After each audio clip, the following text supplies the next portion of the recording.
Today on Addicted to Gear, things are going to get loopy.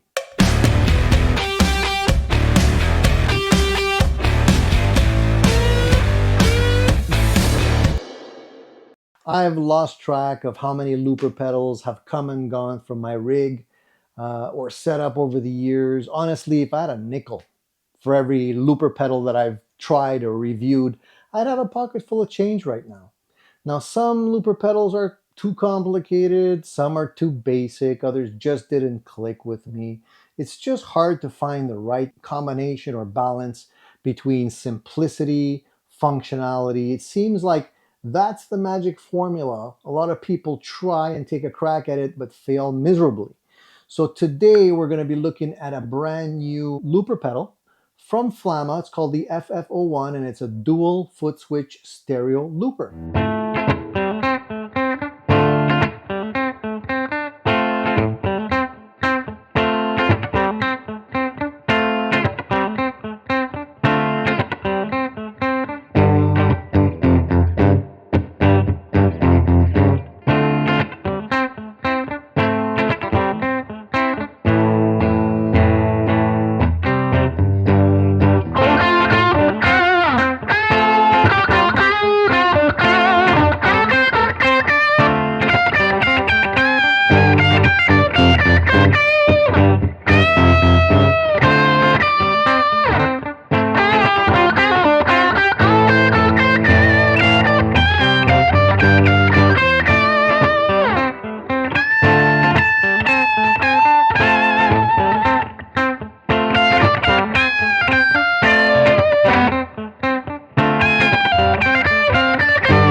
Now, if you haven't already tried a looper pedal, why would you want one? If you're a musician who loves crafting soundscapes, layering melodies, building dynamic performances, one piece at a time, a reliable looper is essential. It's also a very fun little piece of gear to play with. Something that I recommend every guitarist have in their rig just to fool around with and get creative with. Putting some stuff down sometimes will create some really magical accidents. So at first glance, the Flamma FF01 Looper pedal seems a pretty plain Jane. Pretty straightforward, nothing too flashy or fancy. It does have some really nice capabilities. At the core of this looper pedal is the ability to store 160 minutes of high quality audio, and that's across 40 individual slots.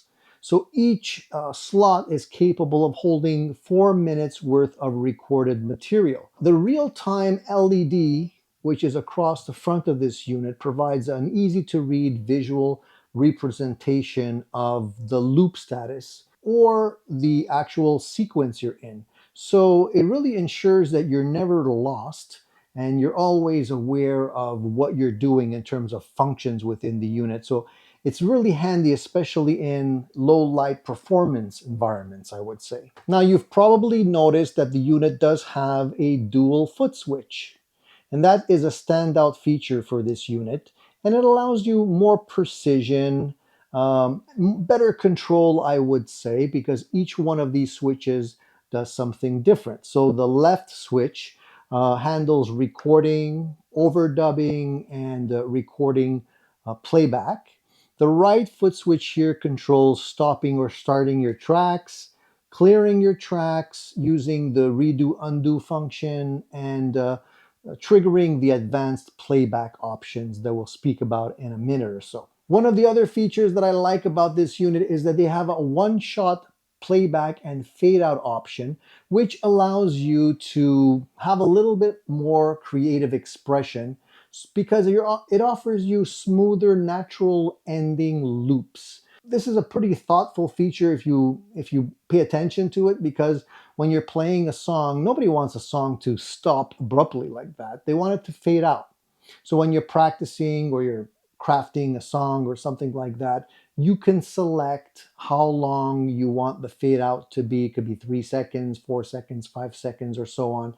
And you could trigger it just with one click, and the song fades out really natural. Simplicity is quite important to me because I want to be focused on the creative process, not necessarily what I need to click or what menu I need to be in. So the fact that the unit is actually pretty simple is a good thing to me because I just like simplicity overall. I don't like things that are too complicated. I've seen a lot of kitchen sink looper pedals. I call them kitchen sink pedals because they have everything in there. You know, they have everything from a metronome or drum machine, other loops, different instruments, and so on and so forth.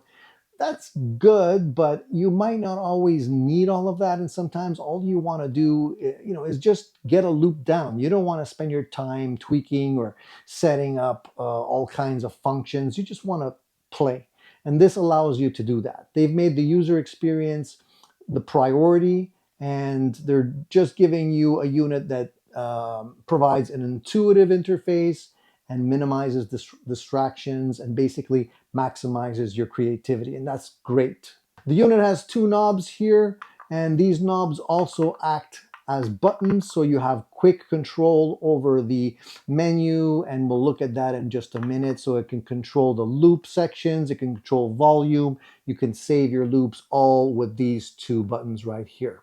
For added convenience, they've also included a USB-C connection here, which allows you to import and export or manage your loops via computer.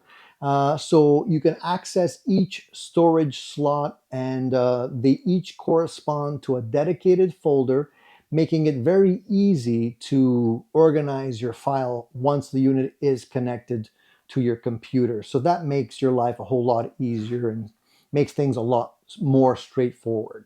Now, the FF01 also supports 44.1 kilohertz or 16-bit stereo audio, so it ensures that every loop retains the original fidelity of the original recording or the original performance. So that is something that is important to me because I don't want to have a looper pedal that when you're listening back to your recording obviously seems like you're getting a degraded version of the original. That's never good. Now, beyond the looping power, you also have multiple audio routing options to accommodate different playing environments. You can use this mono left or right, or you can use it as a stereo output if you're connecting both of these. So that it's quite flexible in a sense where you can actually have a stereo setup. You can go mono. You can also use the mono left and right to go into your DAW and record. Let's say you're recording your chords on the left side and your solo on the right side. You can record each one of those outputs to a separate track and then edit each track independently. So it just makes things a little bit more flexible, a little easier, and it's a nice feature to have. Now, if that wasn't enough, they also added a headphone output right here at the top so that you can connect your headphones and you could practice in a quiet environment. So you can play back your loops, listen to your performance, and not have to worry about disrupting or bothering somebody that's studying in the next room. It just makes it a whole lot easier to use this at home with other people around. That's a very thoughtful addition, in my opinion.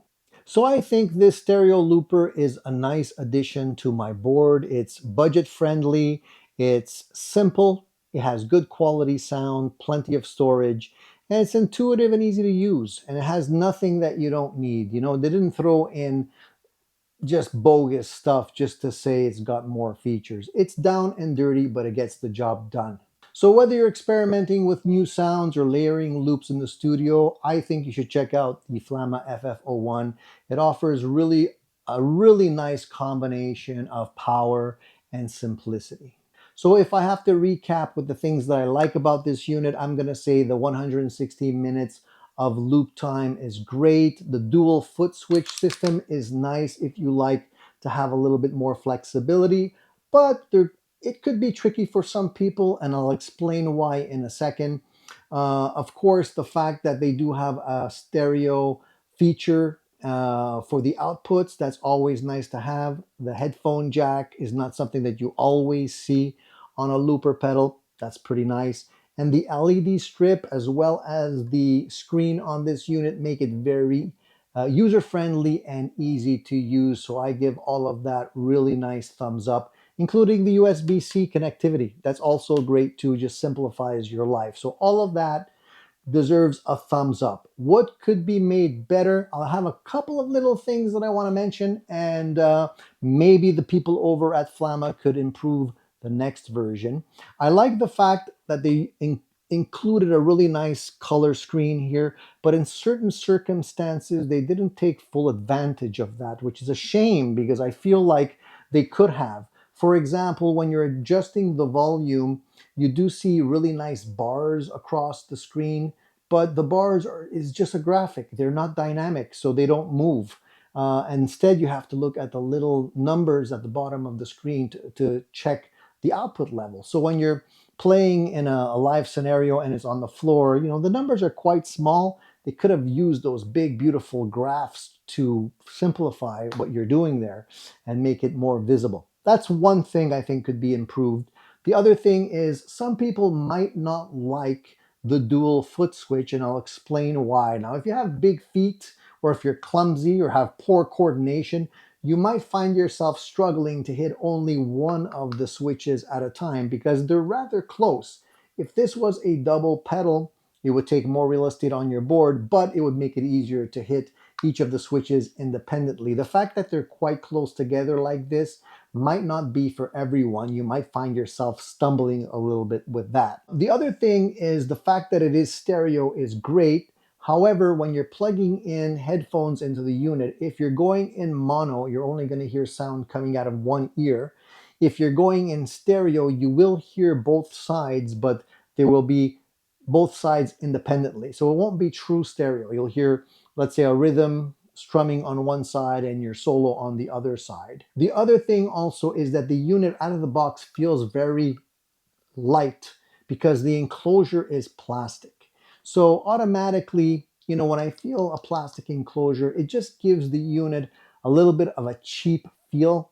And it's not a cheap unit in the sense that it's well made and performs well. But I think automatically when somebody feels a light unit like this, they're going to feel that it's maybe on the cheap side. The unit is not necessarily cheap, but it's affordable. It's in the $80 to $90 price range, which makes it a nice option for people that don't have an unlimited budget. And one thing I want to make clear also is that it does come with a plug and it does not take batteries. So if you're a battery warrior where you only like using batteries in your pedals, this one's not for you. There's no option to open up the back and put a battery in there. You have to use the plug. So, you know, just be aware of that. Check it out in your local shop. Take it for a spin. See if it's right for you. Please remember to like, share, and subscribe to the channel for more awesome gear reviews. Seriously, it only takes a second. It's faster than setting up a loop. And of course, if you've ever had a looper pedal that drove you crazy, drop me a comment below. Let's talk looping disasters and triumphs. I'd love to hear yours.